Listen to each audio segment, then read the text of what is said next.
Bem-vindos ao Observatório da Imprensa. O programa de hoje vai analisar o fim do tabloide inglês, News of the World, mas não apenas o fato em si, e sim todos os temas que ele envolve, como invasão de privacidade, jornalismo de baixo nível, autorregulação e concentração da mídia. Temos dois jornalistas como convidados, o correspondente da Globo News em Londres, Cílio Bocaneira, e Rogério Simões, editor executivo da revista Época, que durante um bom tempo trabalhou no Reino Unido. Você pode participar fazendo a sua pergunta pelo telefone, no número que aparece aí na tela, ou pelo computador, através do Twitter e do nosso chat no site da TV Brasil. Antes, vamos ver o que foi notícia na mídia desta semana. A Rede Globo mergulhou de cabeça na ofensiva geral para conquistar a classe C. Bem-vinda e boa sorte. Mas não era esse o nicho que se perseguia até agora, ou esse nicho mudou de nome? Integrar os segmentos menos favorecidos à cadeia produtiva é, sem dúvida, tarefa meritória, democrática. Mas para que o processo seja justo e equitativo, é imperioso evitar o nivelamento por baixo, porque assim não se avança, regride-se. A democratização da informação, do entretenimento e do consumo exige pluralidade e diversidade. Viva a classe C, mas viva também a classe A, a classe B e a classe D. Ricardo Teixeira entrou na fase do delírio. Na entrevista que concedeu à revista Piauí, o dono do futebol brasileiro resolveu investir contra a imprensa e, imaginando que pode fazer tudo o que lhe dá na telha, cometeu todas as faltas. O árbitro não viu, não apitou, nem lhe mostrou o cartão amarelo. Poucos veículos o contestaram, exceto o Lance, a Folha, o UOL e a SPN. O resto baixou a cabeça como sempre. A mídia brasileira tem um especial carinho por figuras como Teixeira e Murdoch. As arrogâncias se atraem. José Sarney é saco de pancada por muitas razões, todas muito justas. O seu pecado mais visível, semanal, era a coluna que mantinha às sextas-feiras na página de opinião da Folha, contra a vontade de uma legião de leitores. Depois de 20 anos, a Folha finalmente livrou-se do cinismo do dono do Senado. No adeus, ele lembrou orgulhoso que na semana anterior seu texto produzira manchetes no resto da imprensa. Só não disse que foram manchetes com desmentidos a uma das suas habituais lorotas.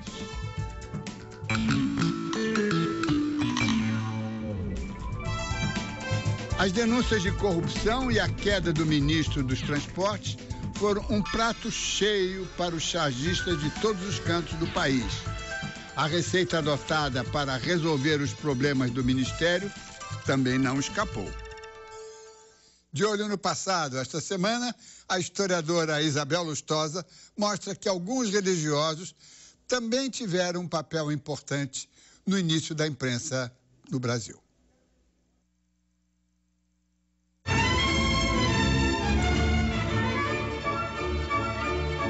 Entre os padres que fizeram o movimento da independência, destaque merece Frei Francisco José Sampaio, conselheiro de Dom Pedro.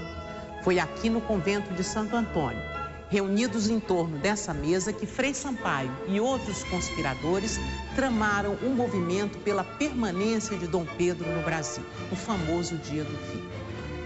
Frei Sampaio redigiu um manifesto que, reunindo 8.000 assinaturas, também funcionou para convencer o príncipe a tomar esta decisão. Mais tarde, Frei Sampaio passa a publicar o Regulador Brasílico, sob o patrocínio de José Bonifácio de Andrada. Ligado a José Bonifácio, que travava um duelo tremendo com Joaquim Gonçalves Ledo, Frei Sampaio foi repreendido em sessão da maçonaria. As ideias que defendia no regulador foram consideradas contrárias aos princípios liberais do Grande Oriente do Brasil. As doutrinas políticas espalhadas na atualidade pelo periódico intitulado Regulador, impresso sob nossa proteção, em vez de ser órgão de nossas opiniões, conforme os princípios adotados, era subversivo destes mesmos princípios constitucionais. Depois desta sessão traumática, Frei Sampaio rompe com a maçonaria e passa a sofrer cerrado ataque por parte da imprensa liberal. Os golpes mais contundentes viriam de Pernambuco e teriam como autor outro religioso, Frei Joaquim do Amor Divino Caneca. Para combater a Sentinela da Liberdade, que o incendiário Cipriano Barata publicava em Pernambuco, Frei Sampaio fazia publicar aqui, no Rio, artigos assinados pela Sentinela do Pão de Açúcar. Ali defenderia as mesmas ideias que publicara antes no Regulador e pelas quais fora condenado pela maçonaria. Notável orador sacro, autor de sermões que marcaram época, Frei Sampaio participou ativamente das discussões paralelas à Constituinte de 1823. Como resultado desses trabalhos, deixou um documento que passou para a história como a Constituição da Bela Escrita. Na crônica de Maurício Menezes, o fotógrafo que chutou o pau da barraca e quase virou notícia. De olho na gafe.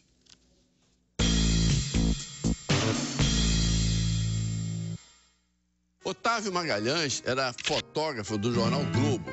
E sabe o que ele conseguiu uma vez, Diniz? Ele conseguiu provar que o que existe mais rápido no mundo não é a velocidade da luz, é notícia errada. Corre feito não sei o quê. O Otávio Magalhães foi fazer uma reportagem em Copacabana sobre como a Feira Livre atrapalhava a vida dos moradores do bairro. Chegou ele lá com a repórter ficou ali no início da feira para entrevistar os moradores que vinham saindo. E o Otávio Magalhães saiu com seu equipamento fotográfico pela feira, lá para tentar arrumar um lugar para fazer uma foto. Eis que ele encontra num poste uma escada da Light. Ele sobe na escada, lá no penúltimo degrau ele tenta debruçar assim para fazer a foto da feira. E o que acontece? Quando ele faz assim, queria dar aquele clique, a escada rodou e o Otávio foi cuspido lá de cima. Caiu em cima de uma barraca e foi aquele estrondo, né? Aí o pessoal na feira correndo, é sequestro, é assalto, é arrastão, todo mundo correndo para tudo quanto é lado. Otávio sai correndo também. O que acontece? No segundo quarteirão, ele encontra a repórter Nive, que vinha correndo no sentido contrário e falou: volta, volta, Otávio. Tem um cara que se suicidou lá em cima de uma barraca de frango. É o maior escândalo jornalístico da era moderna e promete tornar-se ainda maior. A bolha que explodiu na semana passada está sendo alimentada há quase 10 anos e não se resume à sórdida atuação do tabloide dominical News of the World. Ao fechar um jornal altamente lucrativo, seu dono, Rupert Murdoch, não está tentando parecer decente. Está, sim, tentando salvar os baluartes do seu império, situados principalmente nos Estados Unidos e na Inglaterra. Embora se desenrole em outro hemisfério, a milhares de quilômetros de distância, este mórbido caso, com seus funestos protagonistas, precisa ser acompanhado pelo cidadão brasileiro, porque está em jogo a defesa de uma das instituições mais importantes para o bem-estar da humanidade, a imprensa livre. Murdoch e seus asseclas são corsários. Sequestram a privacidade para vendê-la por centavos a milhões de leitores que não sabem como essas intimidades foram devassadas. Acontece que Murdoch é o chefe de uma máfia política identificada com a extrema-direita, que não se incomoda em degradar a imprensa, desde que esta degradação sirva para dar-lhe mais poder. Se as imprensas inglesa e americana fossem efetivamente autorreguladas, os jornais de Murdoch e Fox News não agiriam com tanta desenvoltura por tanto tempo.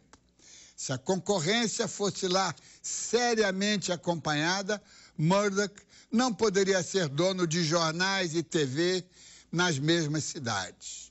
O caso Murdoch estourou na Inglaterra, já chegou aos Estados Unidos, mas interessa vitalmente aos nossos jornalistas e principalmente aos nossos leitores e telespectadores. É bom registrar que as mazelas de nosso jornalismo são insignificantes comparadas com as torpezas produzidas por Murdoch. Mas se não tomarmos cuidado, podemos rapidamente chegar lá. Convém não esquecer que a imprensa amarela é uma praga mundial, que aqui chama-se imprensa marrom. O último número do News of the World circulou neste domingo. Na capa, os dizeres obrigado e adeus. O anúncio do fim do jornal dominical, que tinha 168 anos de existência e era o mais vendido da Grã-Bretanha, foi feito por James Murdoch, filho do mega empresário das comunicações Rupert Murdoch. O fechamento foi decidido após novas denúncias envolvendo o tabloide com uma série de escutas telefônicas ilegais.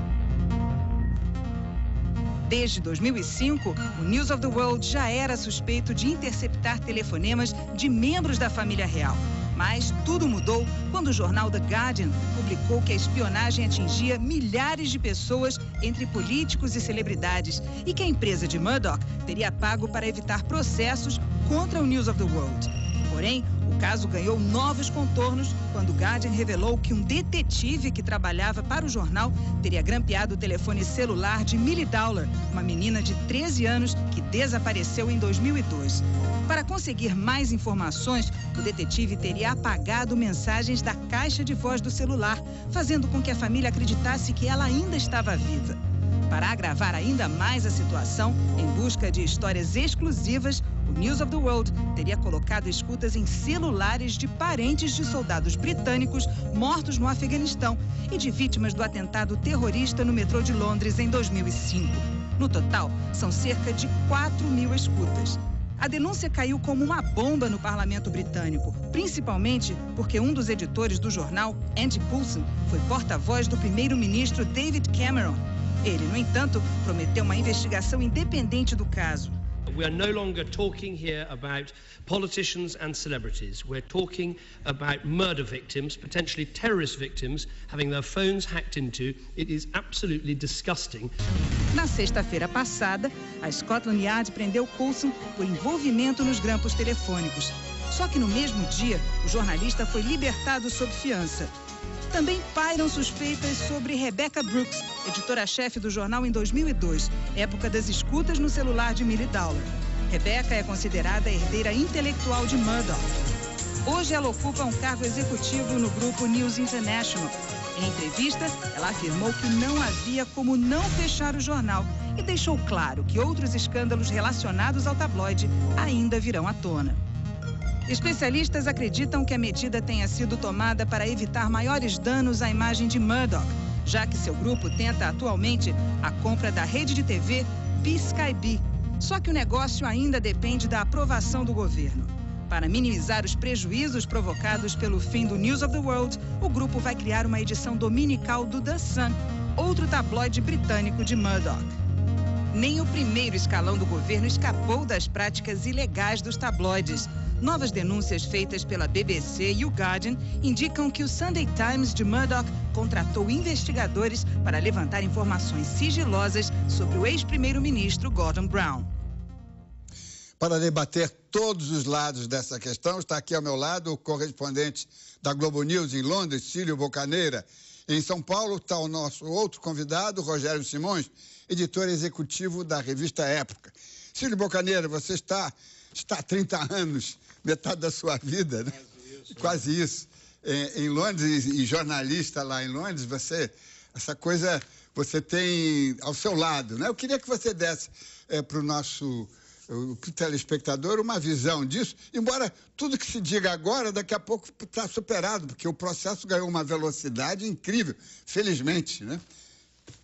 Eu acho que para o público brasileiro é sobretudo importante entender essa cultura do tabloide escândalo. Inclusive, a referência tabloide é um pouco equivocada, porque se refere apenas ao tamanho. Formato. É um jornal de escândalo. Isso é o que caracteriza bem o News of the World, como caracteriza o Sun, que é o pecador diário. O News of the World só peca aos domingos.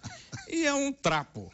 Os dois são. E agora a perspectiva é que o Sun vai ocupar o espaço. E há outros. Esses aí são os do Murdoch, mas há outros de outras empresas. E é uma cultura do escândalo, da celebridade, de mulher sem roupa, de fofocas, de invasão da vida pessoal das pessoas. Isso vende muito. Sabemos que vende muito. E desperta aí a velha discussão. Porque vende muito, deve ser feito, então está justificado? Evidentemente que não. E a qualidade é basicamente inexistente de todos esses tabloides de escândalo. Esse aí explodiu agora. Eu tenho minhas dúvidas. Já há 10 anos, né? Esse desapareceu agora, digamos. Mas eu não tenho muita fé de que outros vão desaparecer, não. Essa cultura de celebridade está avançando muito e só estimula esse tipo de publicação. Rogério Simões, você também esteve em Londres até recentemente, trabalhou na BBC, que é o grande alvo, né? O grande sonho de conquista do Murdoch é destruir a BBC e substituí-la com a sua Sky. Não é? Como é que o que você traz dessa sua experiência na trincheira da BBC, que é o bom jornalismo, jornalismo de qualidade, jornalismo público, não é? Eu queria que você trouxesse essa visão para o nosso telespectador. Bom, boa noite, Diniz, boa noite, Cílio. Logicamente, existem vários aspectos nessa história. As relações, por exemplo, de Rupert Murdoch com toda a elite política na Grã-Bretanha e também a situação da imprensa em geral na Grã-Bretanha, que vem enfrentando aí dificuldades financeiras, perda de leitores, que basicamente pode ser visto aí como uma realidade por trás do que aconteceu com o News of the World, né? Eu acho que a gente tem que lembrar que se o News of the World era um jornal extremamente popular, com 2.700.000 exemplares aos domingos, até recentemente, cerca de 10, 12 anos atrás, vendia 4 milhões. Nos anos 50, chegou a vender 8 milhões. Então, existe uma perda de leitores, não apenas na parte do News of the World, mas o The Sun também perdeu muitos leitores e todos os outros jornais britânicos vêm perdendo leitores. E é uma situação de crise que, obviamente, leva a uma competição cada vez mais intensa, exagerada, e aí você entra no certo desespero para conquistar leitores. E aí o sensacionalismo da parte de algumas publicações ele acaba aumentando e claramente o News of the World aí começou na última década a se utilizar de práticas para conseguir furos aí espetaculares, práticas criminosas que a gente ainda não sabe ainda se foram realmente sancionadas pelo comando do News of the World, mas é muito difícil imaginar que decisões dessa envergadura e operações tão complexas como, por exemplo, você monitorar os telefones de milhares de pessoas e pessoas importantíssimas do cenário político, cenário cultural, da família real, assessores do príncipe William, por exemplo, é muito difícil imaginar que isso pudesse ser feito sem o conhecimento e até mesmo, talvez, a orientação dos editores responsáveis pelo jornal. Mas existe um cenário, obviamente, de crise na imprensa britânica e mundial, nos Estados Unidos também isso acontece, né? Especialmente no primeiro mundo, né? E esse cenário de crise acho que acabou levando um jornal como o News of the World a estabelecer práticas aí para conquistar mais leitores de uma maneira desesperada e aí entrar realmente na área criminal, fazer um jornalismo criminoso. Essa competição selvagem nós vamos tratar daqui a pouco. Fazemos uma pausa e voltamos já.